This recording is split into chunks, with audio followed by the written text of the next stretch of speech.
Welcome back to our channel oneness vegetarianism. నా పేరు స్వప్నేశ్వరి. ముందుగా మనందరి గురువు అయిన డాక్టర్ బ్రహ్మర్షి పితామహాపత్రి సార్కి నా యొక్క అనంతకోటి ఆత్మ ప్రణామాలు.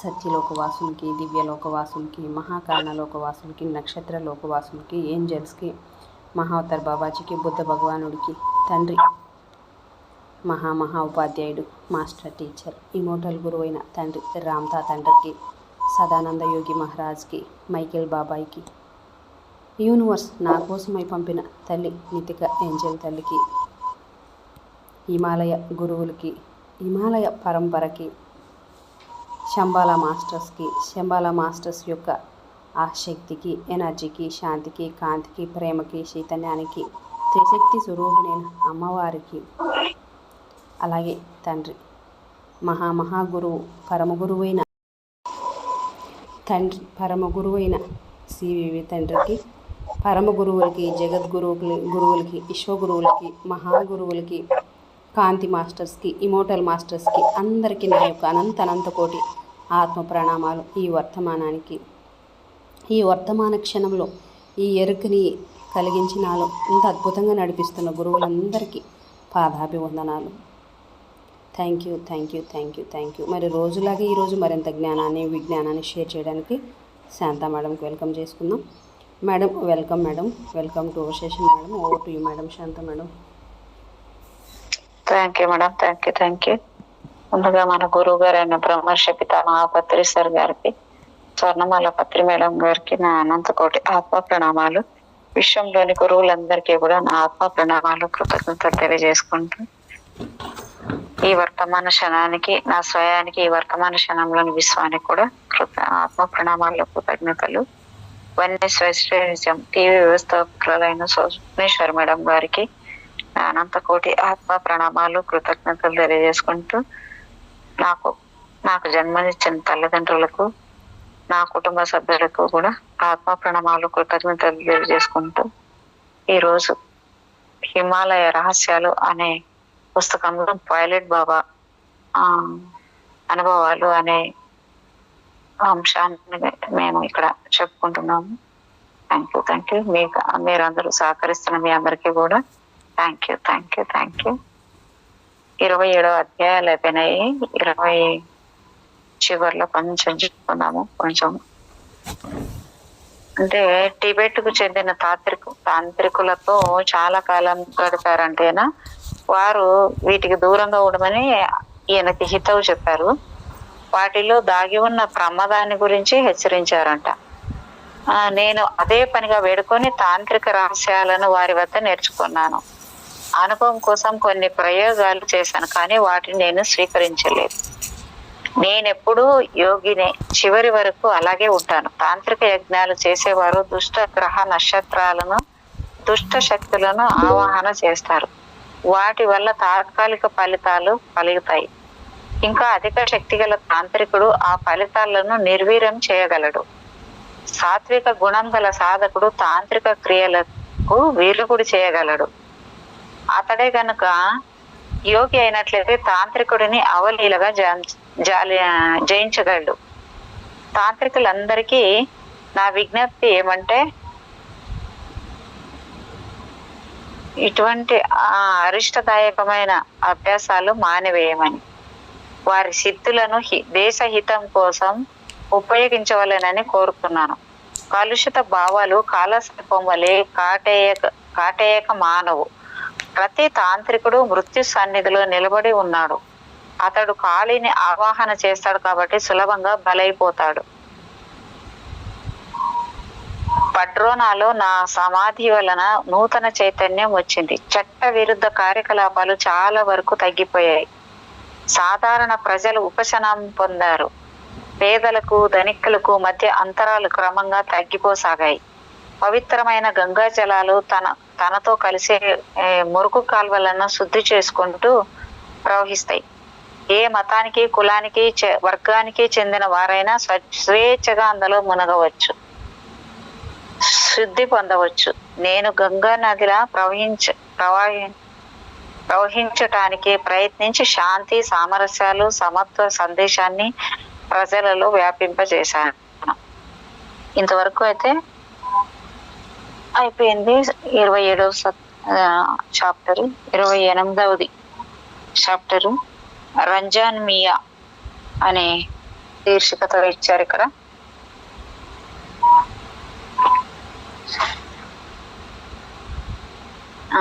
పడ్రో నది ఒడ్డున సంచరిస్తూ రంజాన్ మియా నాకు తరచుగా కనిపించేవాడు. అలా తిరుగుతూ నేను బస చేసిన చోటికి వచ్చాడు. అతడు వికట సాధకుడు, ఏకాంతంగా సంతోషంలో మునిగి ఉండే వ్యక్తిత్వం. బ్రహ్మమయుడై ఆనందంలో మునిగి ఉంటాడు.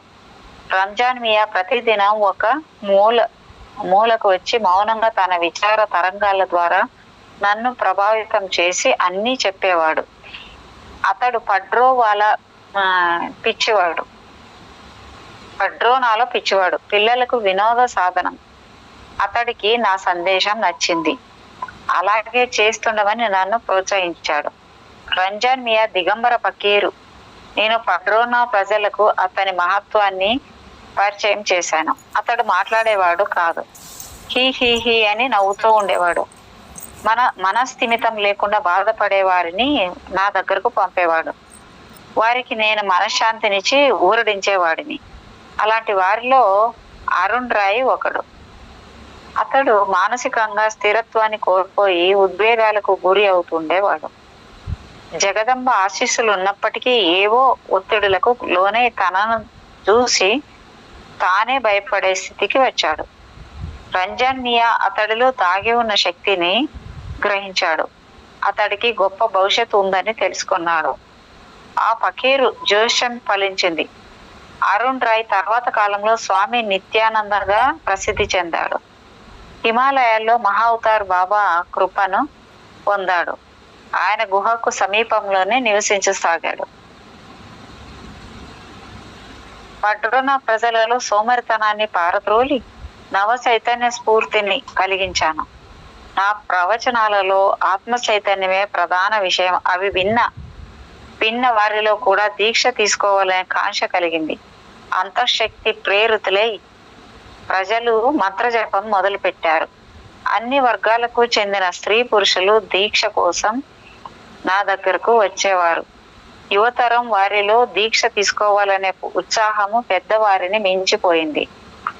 అలా యువతరము ఆత్మ చైతన్యం పొందితే దేశ భవిష్యత్తుకు ఎటువంటి లోటు ఉండదు. పడ్రోనాలో నా నివాసం సత్ఫలితం ఇవ్వడంతో ప్రజల కోసం ఇంకా అధికంగా పనిచేయాలనే ప్రేరణ కలిగింది. హిమాలయ గుహలలో నివసిస్తూ సమర్థవంతంగా పనిచేయగలనా అని ఆలోచించడం మొదలుపెట్టాను. సమర్థవంతంగా పనిచేయగలనా అని ఆలోచించడం మొదలుపెట్టిన తర్వాత ఇప్పటి వరకు నేను సమాజానికి దూరంగా ఉంటూ వచ్చాను. ఇప్పుడు నా వైఖరి మారింది. సమాజానికి ఏమైనా సహాయపడాలనే కుతూహలం కలిగింది. 100 నా భావాలను స్వీకరిస్తే అతడు 100 మంది అనుచరులను తీసుకుని రాగలడు. ఈ విధంగా ఊహించి నేను నా గుహను వదిలి ప్రజలతో కలవటం ప్రారంభించాను. హిమాలయ మహాత్ముల సందేశాన్ని అంతటా వ్యాప్తి చేయాలన్నదే నా లక్ష్యం. ప్రజలు నా మాట వింటారా వినరా అనే విషయాన్ని నేను పట్టించుకోను. హిమాలయాలు, నదులు, లోయలు నాకు బోధించిన దాన్ని ప్రచారం చేయటమే నా ఉద్దేశం. ఇది పత్రిసర్ ఉద్దేశం లాగే అనిపిస్తుంది కదా మేడం? అవును మేడం.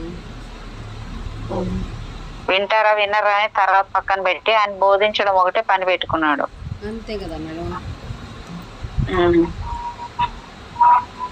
ఆధునిక మానవుని ఆలోచన 2 విధాలుగా ఉంటుంది. ఎందుకంటే అతడు ఒకేసారి 2 భావతరంగాల ప్రభావానికి గురి అవుతున్నాడు. వ్యక్తుల మధ్య అహంభావం వలన స్పర్ధ ఎక్కువై ఒకరినొకరు మించిపోవాలనే కోరిక ప్రబలమైంది. ఆధునిక విజ్ఞాన శాస్త్రం వివిధ ఆవిష్కరణలతో మనిషిని ఉక్కిరిబిక్కిరి చేస్తున్నది. వాటిని చూసి అతడు బెదిరిపోతున్నాడు. వాటికి దూరంగా పోవాలని కోరుకుంటున్నాడు. హిమాలయం ఇచ్చే శాంతి సందేశాన్ని వినడానికి మానసికంగా ఇప్పుడు సిద్ధమై ఉన్నాడు. విజ్ఞాన శాస్త్ర కార్యకలాపాలు వినాశకర ధోరణిలో సాగుతున్నందున మానవుడు వాటిని నలిపివేయాలనుకుంటున్నాడు. రానున్న ప్రమాదాలను అడ్డుకొనటానికి తగిన జాగ్రత్తలు తీసుకోవాలి. ఇంకా కాలం మించిపోలేదు. మనిషి పనులన్నీ పూర్వ నిర్ణయమైనట్టివే. వాటి ఫలితాలు తప్పనిసరిగా వస్తాయి. ఒక మనిషికి ఏదన్నా జరిగితే అది మరొకరికి జరుగుతుందని నమ్మకమేమీ లేదు. అయితే మనిషి ఆలోచనలకు మరొకరి భావాలతో సంబంధం ఉంటుంది. దాని వలన ఒక ఘటనాక్రమం ఏర్పడుతుంది.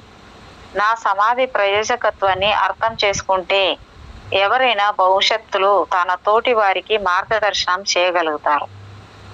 నేను ఒక సమాజం కోసమో దేశం కోసమో పనిచేయటం లేదు. నేను సన్యాసిని, పర్వతవాసిని, కులము జాతి నన్నంటవు. నేను సర్వమానవ జాతి కోసం పనిచేస్తాను. సంకల్పమే శక్తి. సమస్త సృష్టి సంకల్ప ఫలితమే. నేను ఒక ప్రత్యేక సంకల్పంతో సమాధిలోకి ప్రవేశిస్తాను. సమాధి యోగానికి చరమ దశ. నా ఆశీస్సులు అందరికీ చెందుతాయి. మీరు మీ సహకారాన్ని ఇచ్చినట్లయితే నేను మీకు ప్రతిఫలంగా శాంతి సౌఖ్యాలను ఇస్తాను. అంటే ఇప్పుడు మేడం ఏం చెప్తున్నాడంటే, సమాధి యోగానికి చరమ దశ, నా ఆశీస్సులు అందరికీ చెందుతాయి. అంటే మీరు మీ సహకారాన్ని ఇచ్చినట్లయితే నేను మీకు ప్రతిఫలంగా శాంతి సౌఖ్యాలను ఇస్తాను అంటున్నాడు మేడం. నేను సన్యాసిని, మానవ నిర్మిత నియమ నిబంధనలకు అతీతుడిని. మానవమానాలు నన్ను ప్రభావితం చేయలేవు. నేను సాధువుని. నా ఆత్మలో నేను నివసిస్తాను. సాధువుకు తనవారు పరాయి వారు ఉండరు. అంతా బ్రహ్మమయంగా భావిస్తాడు. బ్రహ్మం కంటే వేరుగా ఏదీ లేదు. అహం బ్రహ్మాస్మి. ఆ బ్రహ్మం నేనే అనుకుంటాను. నేను అబద్ధాలు చెప్పను. నేను ఏమి చెప్పదలుచుకున్నదేదో అప్పటికప్పుడు చెబుతాను. నా మాటలు ఎవ్వరిని బాధించవని నాకు తెలుసు. నా ప్రసంగాల ఉద్దేశం శ్రోతలకు ఆనందాన్ని ఇవ్వడమే. నన్నెవరైనా తిట్టినా నేను నిరుత్సాహపడను. నన్ను విమర్శించడం ద్వారా నా శ్రోతలు ఆనందం పొందగలిగితే అలాగే విమర్శించనివ్వండి. నా జీవితాన్ని, ఈ పాయింట్ చాలా బాగుంది మేడం నిజంగా. అంటే నన్ను ఎవరైనా విమర్శించగలిగితే, విమర్శించినప్పుడు వాళ్ళకి ఎవరికైనా ఆనందం కలిగితే అలాగే విమర్శించనివ్వండి అంటున్నాడు ఆయన. నా జీవితాన్ని మానవ సౌఖ్యం కోసం అంకితం చేశాను. ఎంత విమర్శించినా అది నన్ను బాధించదు. నేను సాధువుని, దేహం లేని వాడను. దేహంలో నివసించని వాడికి ఎవరూ అపకారం చేయలేరు. నా ప్రేమ మానవులు అనుభవించే ప్రేమ కాదు. దానిలో అనురాగం, ఆదర్శవాదం లేవు. అది దైవీ ప్రేమ. సాధువు ఎప్పుడూ మోసం చేయడు. సాధువులందరూ మోసగాళ్ళు కారు. నిజమైన సాధువు త్యాగానికి మాత్రమే ప్రతీక. అతడికి ధన సంపాదనపై ధ్యాస ఉండదు. కేవలం ఆకలి తీర్చుకోవడానికి అన్నం మాత్రమే యాచిస్తాడు. డబ్బులు అడిగేవాడు సాధువు కాడు. ఇచ్చేవాడు తనకేదో పుణ్యం లభిస్తుందని ఇస్తాడు.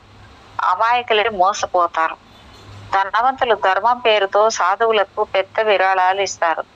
కానీ ఆకలితో ఉన్న బిచ్చగాళ్ళకింత అన్నం పెట్టరు. నేను ప్రజలతో కలిసి ఉంటుండగా వారిలో విరుద్ధ భావాలు వ్యక్తమవటం గమనించాను. ఈ సాధువుకి జనంతో ఏమి పని? తన గుహలకు వెళ్ళి తపస్సు చేసుకోక అనే వాళ్ళు కొందరు. నేను అలా వెళ్ళిపోతే సాధువు స్వార్థపరుడు, పలాయనవాది అని విమర్శించేవారి మరికొందరు. వారికి నేను గుహలో ఉండిపోవటం నచ్చదు. ప్రజల్లో పని చేయటము నచ్చదు. ప్రజల అభిప్రాయాలు అలా ఉంటాయి. నిస్సహాయత్వం వల్లనే మనుషులు ఆలోచనారహితంగా మాట్లాడతారు. సంతానం లేని దంపతులు సంతానం కలిగేట్లు ఆశీర్వదించండి అని మా దగ్గరకు వస్తారు. సూక్ష్మ లోకంలోని ఆత్మలకు ఆవాహన చేసి వారింట్లో జన్మించడం అర్థిస్తాం. చూడండి మేడం, మంచి మంచి పాయింట్లు ఉన్నాయి ఇక్కడ. మీరు ఇందాక చెప్పారు చూడండి, వీళ్ళు కూడా ఇదే పని చేశాడు మేడం. ఈయన కూడా ఏం చెప్తున్నాడు మేడం? అదే నిస్సహాయకత్వం వల్లనే మనుషులు ఆలోచనారహితంగా మాట్లాడతారు. సంతానం లేని దంపతులు సంతానం కలిగేట్లు ఆశీర్వదించండి మా దగ్గరకు వస్తారు. అప్పుడు సూక్ష్మ లోకంలోని ఆత్మలకు ఆవాహన చేసి వారింట్లో జన్మించండి అని అర్పిస్తారంట వీళ్ళు. ఈయన అదే అదే అదే ఇలాగా. అదే ఆ, అంటే మేడం వీళ్ళ వర్షన్ ఎట్లా అంటే ఇక్కడ ఒక సైంటిస్ట్ లాగా మేడం, అన్ని సైంటిస్ట్ లాగా ఆస్ట్రల్ తలాల్లో నుంచి ఈ భూమికి రప్పించడం, భూమి మీద నుంచి అక్కడ అక్కడ అన్ని వర్క్ ఒక సైంటిస్ట్ లాగా ఖగోళంలో ఉండే ఒక అదే. ఇవన్నీ వీళ్ళు చేస్తారు. చూడండి ఎన్ని అయ్యో ఎన్నో ఉన్నాయి మేడం. అసలు అదే ఎంత బాబా ఏమి జ్ఞానం అబ్బా బాబోయ్. అవును మేడం. ఆత్మకు లింగభేదం ఉండదు. అలా పుట్టిన శిశువు మగబిడ్డ అయితే అందరూ సంబరపడిపోతారు. ఆడపిల్ల పుడితే బాబాను తిడతారు. ఏంట్రా బాబు, మీరే చెప్పండి. అలా విమర్శ రాకుండా మేమేం చేయగలం? అప్రియమైనది జరిగితే సాధువుని ఎందుకు నిందించడం? ప్రజలు వారి కోరికలు నెరవేర్తే సంతోషిస్తారు, మరొకలాగా జరిగితే మమ్మల్ని నిందిస్తారు. మనుషులు అలా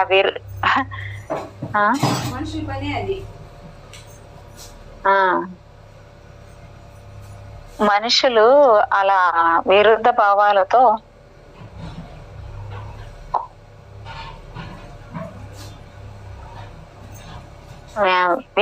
భావాలతో వ్యవహరిస్తారు. నేను ఒక లక్ష్యంతో పని చేస్తాను.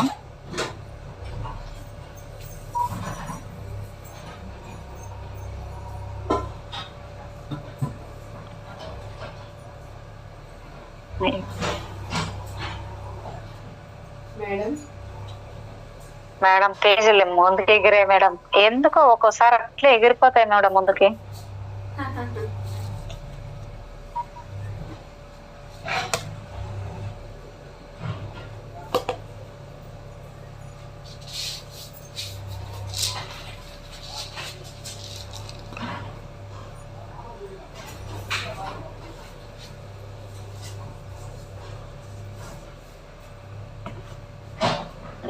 అధ్యాయంలో పోయింది.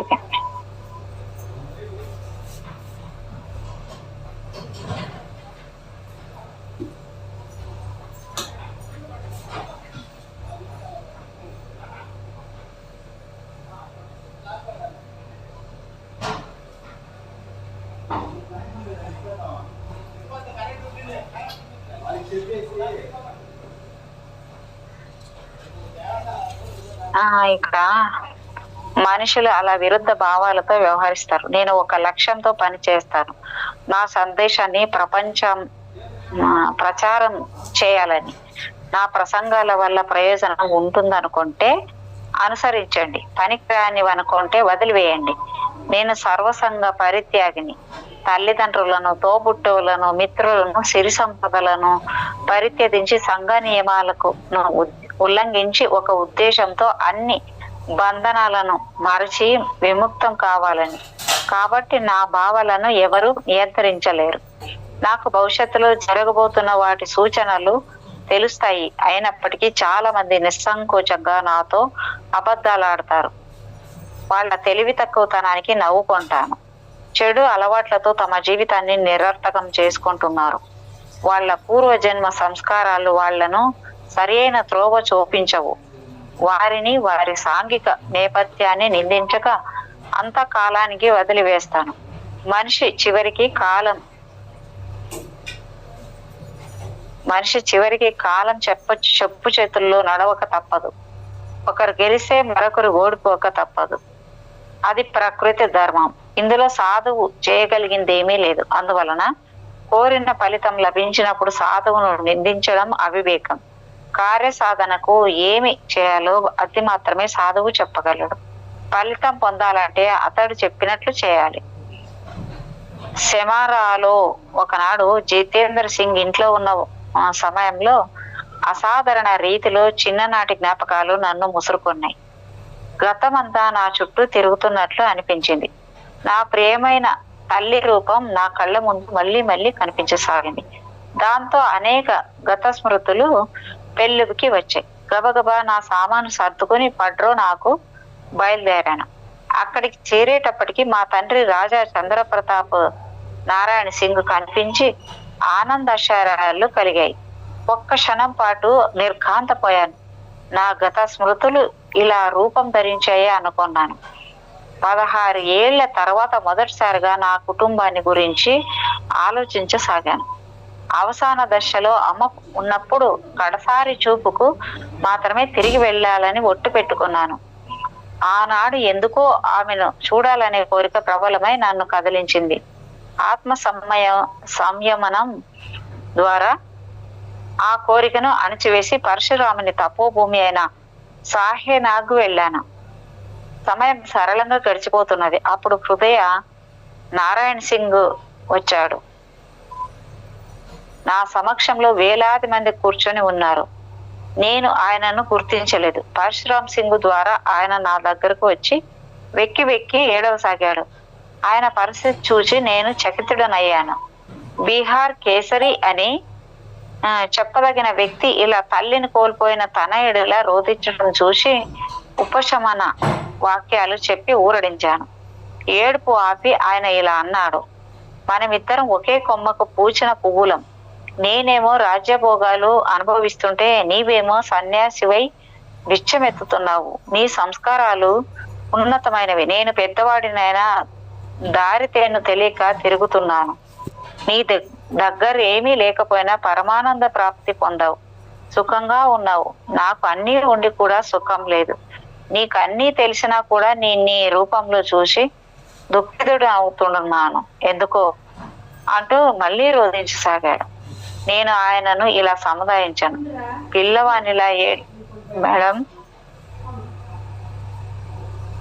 పిల్లవానిలా ఏడ్చి నన్ను మాయలోకి లాగలేరు.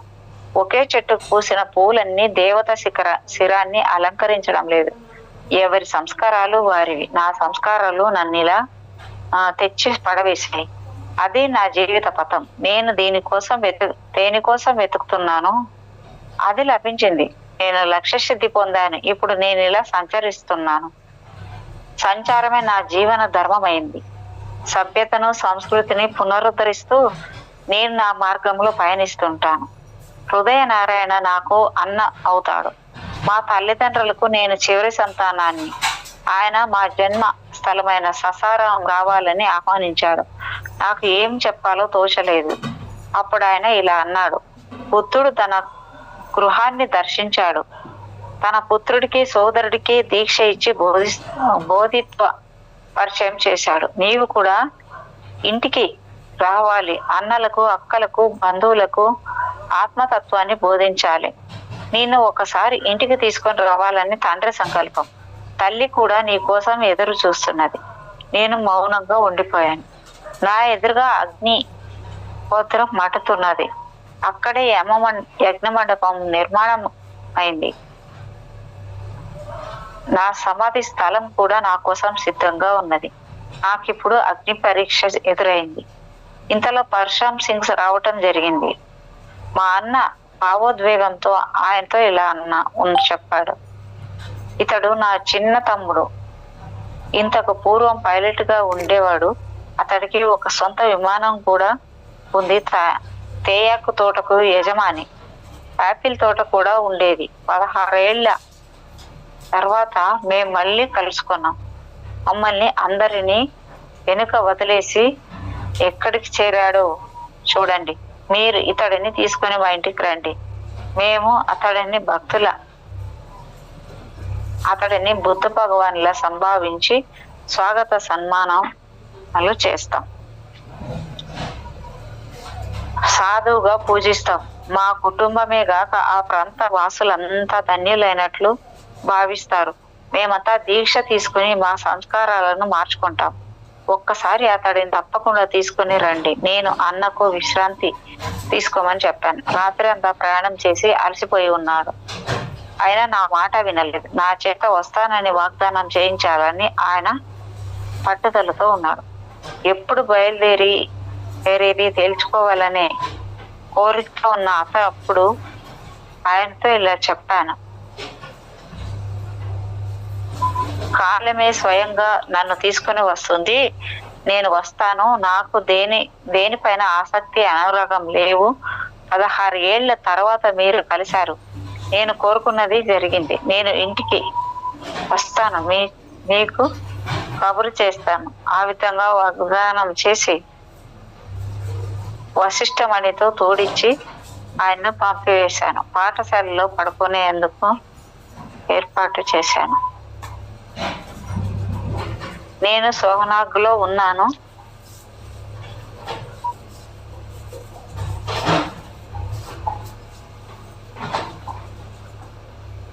అది భగవాన్ పరశురాముని తపోభూమి. అక్కడ ఒక విశాల సరోవరం ఉన్నది. అందులో కమలాలు వికసించి కమనీయంగా ఉన్నాయి. ఆ సరోవర తటాకాన ఆధునిక ప్రవక్త పరశురామ్ సింగ్ వశిష్ఠమణి తపస్సు చేసుకునే స్థలం ఉంది. వారు కృషి చేసి అక్కడ ఒక కళాశాలను స్థాపించారు. అక్కడ నేను బస చేశాను. అక్కడికి కొంచెం దూరంలో గంగాధర శాస్త్రి కష్టానికి గుర్తుగా వేద పాఠశాల వెలిసింది. అక్కడ పరశురాముని జయంతి జరుగుతున్నది. అక్కడికి కొద్ది దూరంలో దేవరహ బాబా తపోభూమి సరియు నది తీరాన ఉన్నది. నేను మనసులోనే ఆయనకు నమస్కరించి నా భావ తరంగాలను పంపాను. సమాధానంగా గాలిలో ఒక గంభీర ధ్వని వినవచ్చింది. బిడ్డ, అల వస్తుంది. అల ఎదురుగా భగవానుడు నిలిచి ఉన్నాడు. సాష్టాంగపడు. అది బాబావాణి.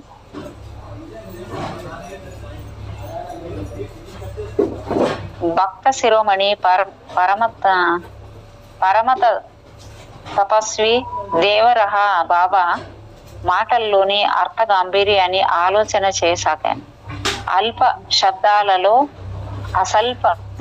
అనల్పమైన అర్థాన్ని మిడిచాడు.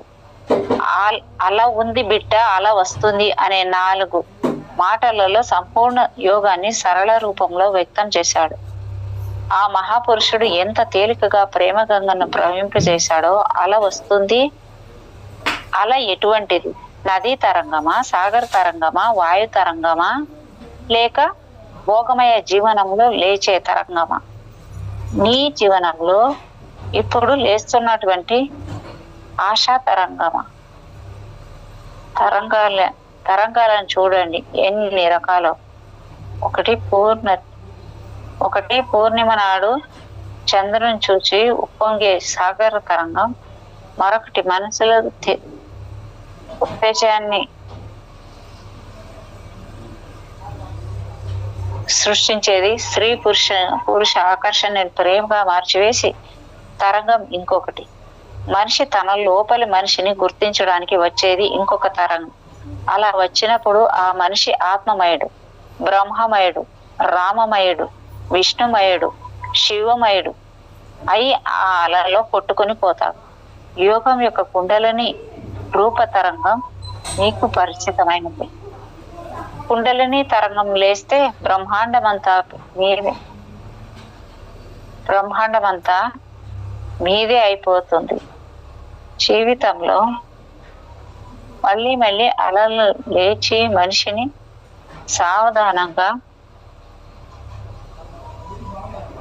సావధానంగా ఉండమని హెచ్చరిస్తుంటాయి. నువ్వు అనుకుంటున్నట్లు నీవు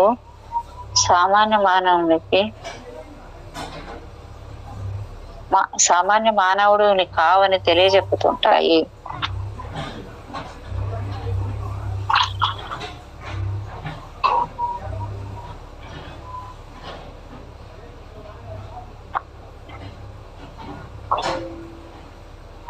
మేడం, ఏదో సౌండ్ బాగా వస్తుంది మేడం.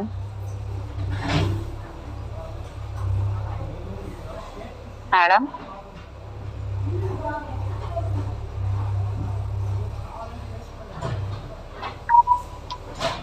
మనిషి జీవితంలో ఎప్పుడు అలలు ఉప్పొంగుతుంటూనే ఉంటాయి. ప్రేమ కెరటం, వాసన తరంగం, సంపదల సన్మానాల తరంగం, విద్యా తరంగం, అధికారి కావాలి, నేత కావాలి, మంత్రి కావాలి అనే కోరికలు తరంగం. ఇలా ఎన్నో సముద్రంలో లేచిపడే కెరటాల లాగానే ఇవి కూడా జీవితంలో లీనమైపోతాయి. సాగర తరంగాలు ఒడ్డును తాకి వెనక్కుపోతాయి. అనవతరం ఏదో ఆనందాన్ని అన్వేషిస్తున్నట్లు లేచి పడుతుంటాయి. సాగరం వంటి జీవితంలో జీవాత్మ కూడా ఆనందాన్ని వెతుకుతుంటుంది.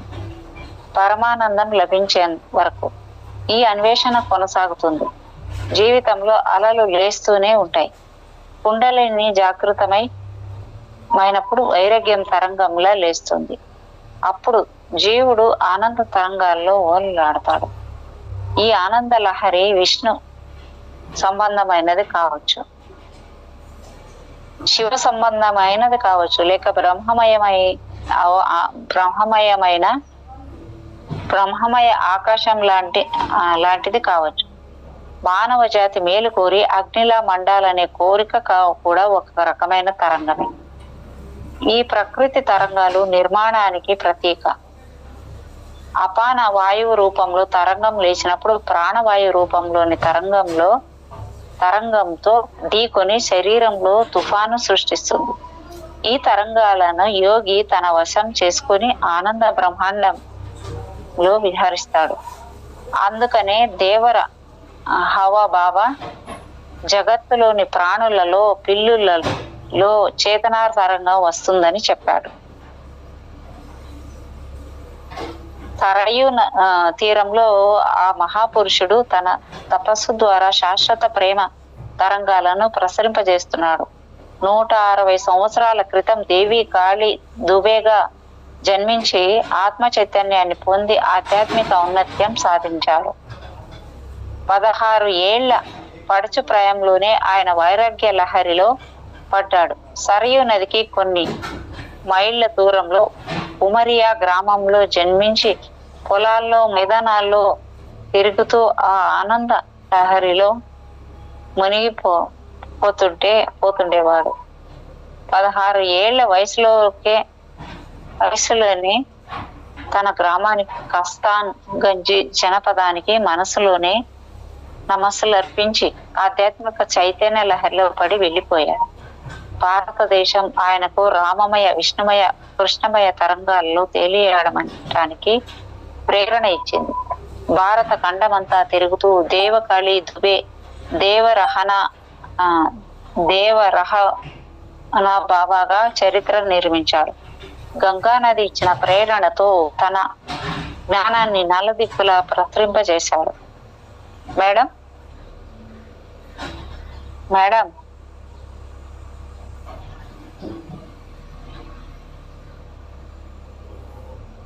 గాఢ తపస్సు చేసి ఆధ్యాత్మిక శిఖరాలను అధిరోహించాడు. గంగా తీరంలో ఉంటూనే ఆయన సమస్త బ్రహ్మాండాన్ని అన్వేషించాడు. మానవ జగత్తును, అంతరిక్షాన్ని కూడా ఆధ్యాత్మికంగా తనలో లీనం చేసుకున్నాడు.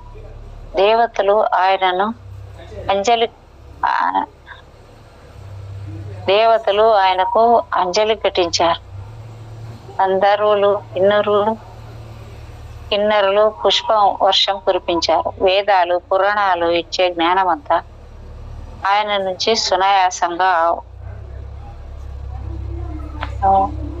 సునాయాసంగా ప్రవహించింది. ప్రజలు ఏ సహాయం కావాలనే బాబా దగ్గరకు వెళ్ళేవారు.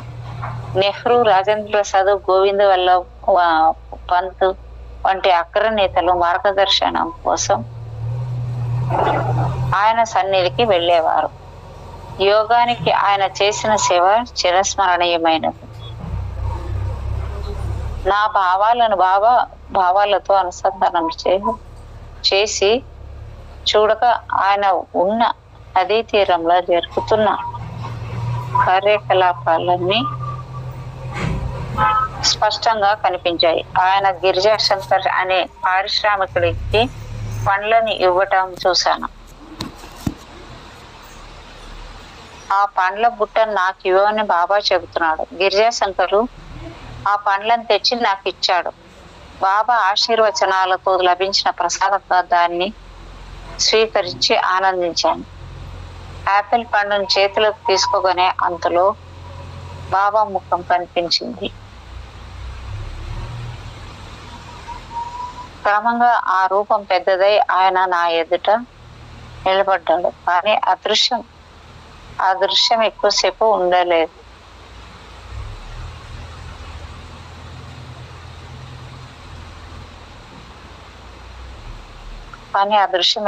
ఉండలేదు. తర్వాత యాపిల్ తిని నేను నా గుహలోకి వెళ్లి సమాధిలో ప్రవేశించాను.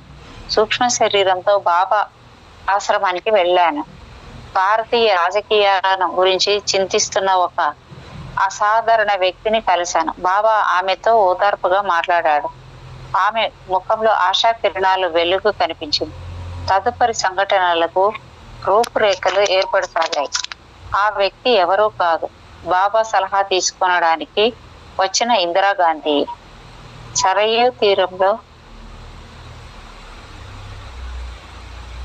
సరయూ తీరంలో కొంతసేపు ఉండి నా గుహకు బయలుదేరి తిరిగి వచ్చాను. నేను నా గుహ నుండి బయటకు వచ్చేసరికి ఉదయమైంది.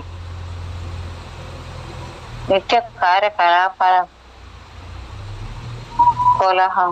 కార్యకలాపాల కోలాహలంతో పరిసరాలు నిండిపోయి హృదయ నారాయణ సింగ్ ఆశా హృదయంతో సాసారాం వెళ్ళిపోయాడు. నేను స్నానం చేసి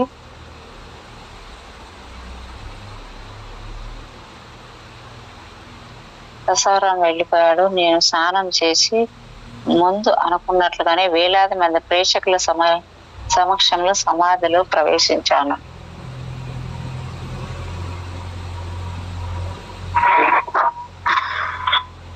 అక్కడితో 28వ చాప్టర్ అయిపోయింది. 29వ చాప్టర్ అశ్వత్థామ.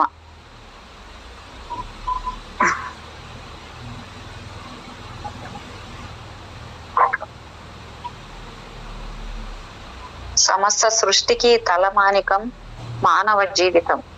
పరమానందం అనుభవించడానికి, బ్రహ్మ జ్ఞానాన్ని పొందటానికి దేవతలు కూడా భూమిపైకి దిగి వస్తారు. అవసరం వచ్చినప్పుడు ఈశ్వరుడే మానవ రూపంలో రామకృష్ణాది అవతారాలు ఎత్తుతారు. ఉత్తమ సంస్కారాల ఫలితమే మానవ జీవితం. అనాది కాలం నుంచి హిమాలయాలు యోగులకు, ఋషులకు, మనుషులకు ఆవాసంగా ఉంటున్నది. ఉన్నత హిమాలయ శిఖరాలలో ఈనాటికి వేలాది సంవత్సరాలుగా తపస్సు చేసుకుంటున్న పరమ పురుషులు ఉన్నారు. నా సంచారంలో ఈ మహాత్ములను చాలా మందిని కలిశాను. వారితో కొంతకాలం ఉండి వారి జ్ఞానం ద్వారా ప్రయోజనం పొందాను. నా అనుభవాలను పాఠకులతో పంచుకోవాలని, ఆ విధంగా వారు తమ జీవితాలను పునర్నిర్మించుకోగలరని ఆశిస్తున్నాను. ఒకసారి నేను పహడి బాబాతో కలిసి నర్మదా తీరంలో నడుస్తున్నాను. మేమిద్దరం అలా వెళ్ళి ఒక అడవిలో ప్రవేశించాం. ఆ అడవిలో బిల్లులనే ఆదిమ జాతి నివాసం ఉంటున్నది. దారి దోపిడీలు చేయటం వారికి కూసు విద్య. అడవిలో గుండా వెళ్లే యాత్రికులను దోచుకోవడం వారికి ఆనవాయితీ. బంజారాలను మాత్రం వారు బాధించారు. మేము గోచీలు మాత్రమే ధరించి అడవిలో గుండా పోతుంటే బిల్లులు చూసి వింత ధ్వనులు చేయసాగారు. వారి బంధుమిత్రులను పిలవటానికి ఆ ధ్వనులు. మేము అవేమీ పట్టించుకోకుండా ముందుకు వెళుతున్నాం. కొంచెం సేపటి తర్వాత అడవి జాతి వాళ్ళు మమ్మలను చుట్టుముట్టారు. మా దగ్గర ఉన్న మూటల్లో వేపాకులు, విభూతి తప్ప మరేమీ లేవు. బిల్లులు ఆ మూటలను లాక్కొని తెరిచి చూసి నిర్ఘాంతపోయారు. వారిలో వారు ఏవో సైగలు చేసుకొని మమ్మల్ని వెంట రమ్మన్నారు. కొంచెం సేపట్లో వారి గుడిసెల దగ్గరకు వెళ్ళాం. మమ్మల్ని లోపలికి తీసుకుని వెళ్ళి చాపల మీద కూర్చోమని చెప్పి అగ్నిహోత్రం వెలిగించారు. చపాతీలు చేసి తేనెతో వడ్డించారు. గడ్డితో చేసిన ఆ చపాతీలను తేనెతో నంచుకొని వాళ్లకు పెట్టి మేము తిన్నాం. మా కోసం వాళ్ళు ఒక కుటీరాన్ని నిర్మించారు. పళ్ళు, దుంపలు సేకరించి తెచ్చిపెట్టారు. వాళ్ళు అలా మమ్మల్ని భక్తితో సేవించారు. అడవి జాతి వారైనా వారికి ఉండే క్రమశిక్షణ వారికి ఉన్నది. జాతి నాయకుని మాట శిరసావహిస్తారు. అతనికి ఎప్పుడూ ఎదురు తిరగరు. శివుడు వారికి కులదేవత. ఉదయం వేటకు వెళతారు. దారిన పోయే వారిని దోచుకుంటారు. ప్రొద్దున సాయంకాలాన మా దగ్గరకు వచ్చి కూర్చునేవారు. ఒక్కొక్కసారి రాత్రి అంతా సంగీత నాట్యాలతో గడిపేవారు. వంటి పైన ఎండుటాకులను, చెట్ల పట్టాలను ధరించేవారు. కొందరైతే దొంగిలించిన దుస్తులు వేసుకునేవారు. ఒక మనిషి బిల్లులతో వచ్చేవాడు. ప్రత్యేకంగా కాషాయ వస్త్రాలు ధరించి వారికంటే భిన్నంగా హుందాగా ఉండేవాడు. అతనితో మాట్లాడడానికి ప్రయత్నించినప్పుడల్లా మాట్లాడకుండా వెళ్ళిపోయేవాడు. ఒకనాడు మేము మహాదేవుని మందిరంలో విశ్రాంతి తీసుకుంటుండగా ఆ అసాధారణ వ్యక్తితో నాకు చూపులు కలిశాయి. అతడు ఆజానుబాహుడు యువకుడిలా ఉన్నాడు. అందరికంటే ఎత్తుగా ఉన్న అతని మూతి పైన మీసకట్టు ఉన్నది. కళ్ళు జ్యోతుల్లా వెలిగిపోతున్నాయి. శాంతంగా, సౌమ్యంగా దివ్యత్వం ఉట్టిపడుతూ ఉన్నాడు. నొసటికి పసుపు పచ్చని గుడ్డ చుట్టుకున్నాడు. నేను అతడిని గురించి పహాడీ బాబాతో సన్నగా మాట్లాడుతుంటే అతడు అర్థవంతంగా నవ్వి అక్కడి నుండి వెళ్ళిపోయాడు. నా కుతూహలం ఆపుకోలేక నేను కూడా లేచి అతడిని వెంబడించాను. నన్ను చూసి బిల్లి జాతి వారు కూడా నా వెంటబడ్డారు. ఇదంతా చూసి ఆ వింత వ్యక్తి వెనక్కి తిరిగి మమ్మల్ని వెంటపడక వెళ్ళిపోండని వేడుకొన్నాడు. నేను దగ్గరకు చేరాను. అతని కాళ్ళు పట్టుకొని ఇలా అర్థించాను. మీరెవరైనా కానీ నాకు మీ పరిచయం కావాలి, మీ మార్గదర్శనం కావాలి. మీ ఉన్నత రూపం చూస్తుంటే మీరే కాలానికి చెందినవారు కారని స్పష్టమవుతున్నది. నేను మీ పాదాల దగ్గర శరణు కోరుతున్నాను. దయచేసి మీరెవరో చెప్పండి. నేను ఇలా ప్రవర్తించడం బిల్లులకు ఏమాత్రం నచ్చలేదు. వాళ్లకు కోపం వచ్చింది. ఆ రహస్య వ్యక్తి వాళ్లకు పూజనీయుడు. శివరాత్రి నాడు శివుడితో పాటు ఆయన్ను కూడా పూజిస్తారు.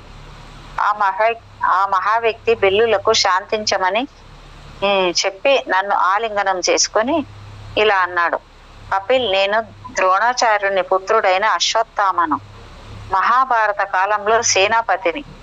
అదంతా గత చరిత్ర. అయినా నేను ఇప్పటికీ గతంలోనే నివసిస్తుంటాను. ఈ దేవాలయమే నా నివాసం. ఈ బిల్లులు నా సహచరులు.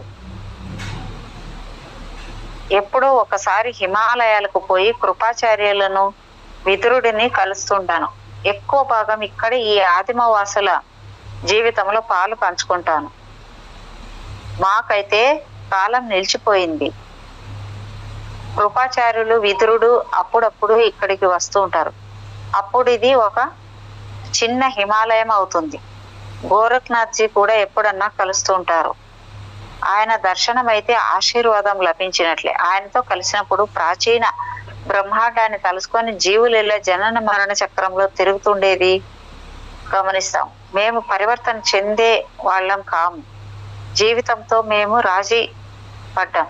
మాతో జీవితము రాజీ పడింది. మాకు గతము, వర్తమానము, భవిష్యత్తు కూడా తెలుసు. అయినా మేము ఏమీ చేయలేము. ఎందుకంటే మేము ఇదివరకటిలా ఇప్పుడు లేము. అశ్వత్థామ తన తలకట్టును తీసివేయగా వంకులు తిరిగిన జుట్టు ఆయన నొసటి పైకి జారింది. ఆయన విశాల పాల భాగం మధ్యన లోతైన గాయ గుర్తు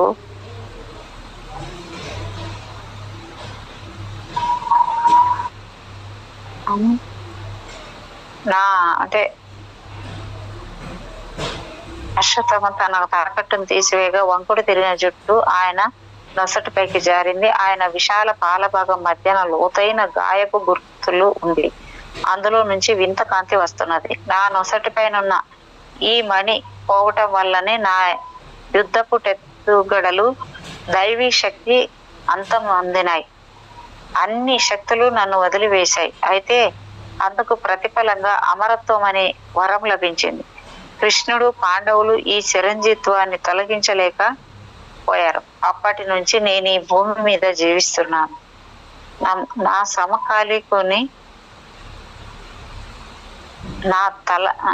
సమకాలీకులు జంతువులుగా, పక్షులుగా, పాములుగా జన్మ ఎత్తడం చూసి మానవుని నిస్సహాయతను గురించి ఆలోచించసాగాను.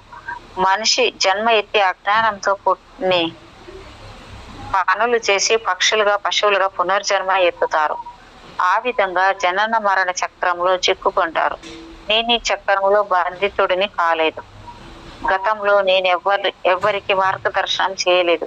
ఇప్పుడు అటువంటి ఉద్దేశం లేదు. ఈనాడు నేను పూర్తిగా శివరత్నంలో మునిగిపోయాను. ఇంకేది నాకు పట్టదు అని ఆయన చెప్పారు. అశ్వత్థామ సాహచర్యంలో దాదాపు 6 నెలలు గడిపాం. దీర్ఘ యాత్రలు చేసేవాళ్ళం. సామాన్య మానవుల్లో సంచరించే వాళ్ళం. వేల సంవత్సరాల వయసు గల మనిషి తానున్న సమాజ విధానాల వలన ప్రభావితులు కాకుండా ఎలా జీవించగలడో ఆయన చూసి అర్థం చేసుకున్నాను. ఆ మహాత్మునితో కలిసి ఉన్నప్పుడు కాలం ఎలా గడిచిపోయిందో మాకు తెలియదు. ఒక దినాన ఆయన మమ్మల్ని ఆశీర్వదించి వీడుకోలు పలికి అంతర్ధానం అయ్యాడు. వెళ్లే ముందు ఆయన ఇలా అన్నాడు, మీ యాత్ర మీరు కొనసాగించండి. మనం కలిసి ఉండవలసిన కాలం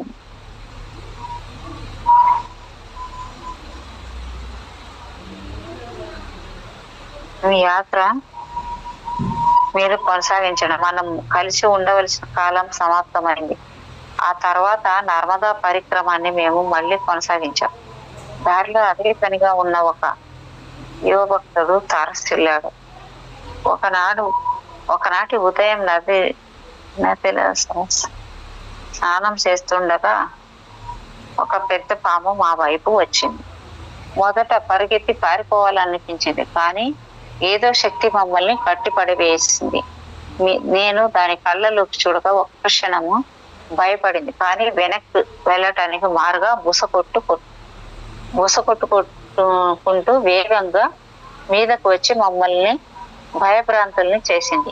పహడీ బాబా నీళ్లలో ఆశ్రయం పొందాడు. యువభక్తుడు ఒక పెద్ద రాయి పట్టుకొని దానిపై వేసే లోపల పాము అతడిని కాటివేసింది. ధర్మానందుడు సృహ కోల్పోయి నేల మీద నురుకులు కక్కుతూ పడిపోయాడు. పాము దూరాన ఉన్న రాతి వద్దకు పోయి చూస్తున్నది. పహడీ బాబా ధర్మానందుడిని బ్రతికించడానికి చాలా శ్రమ పడ్డాడు, కానీ ఫలితం లేకపోయింది. కోపం వచ్చి పామును చంపడానికి పరిగెత్తాడు. పహడీ బాబా దాన్ని కొట్టి చంపే లోపల అది ఒక ముసలి సాధువుగా మారి ఆ వృద్ధుడు నమస్కరించి ఇలా అన్నాడు, పహడీ బాబా, నీ కోపాన్ని ఉపసంహరించు. నేనెవరినో కాదు, అవధూత బాబాను. గత 25 ఏళ్లుగా ధర్మానందుడి కోసం ఎదురు చూస్తున్నాను. ఈనాటికి నా కోరిక ఫలించింది. ఇప్పుడు అతడు పాప విముక్తుడయ్యాడు. అతడిని నీవు బ్రతికించలేవు. వృధా ప్రయాస మానుకో. ఈ మాటలు చెప్పి అతడు మళ్ళీ పాముగా మారిపోయాడు. కాళ్ళ మధ్యకు పోయి దాక్కున్నాడు. పహడీ బాబా ధర్మానందుడి శరీరాన్ని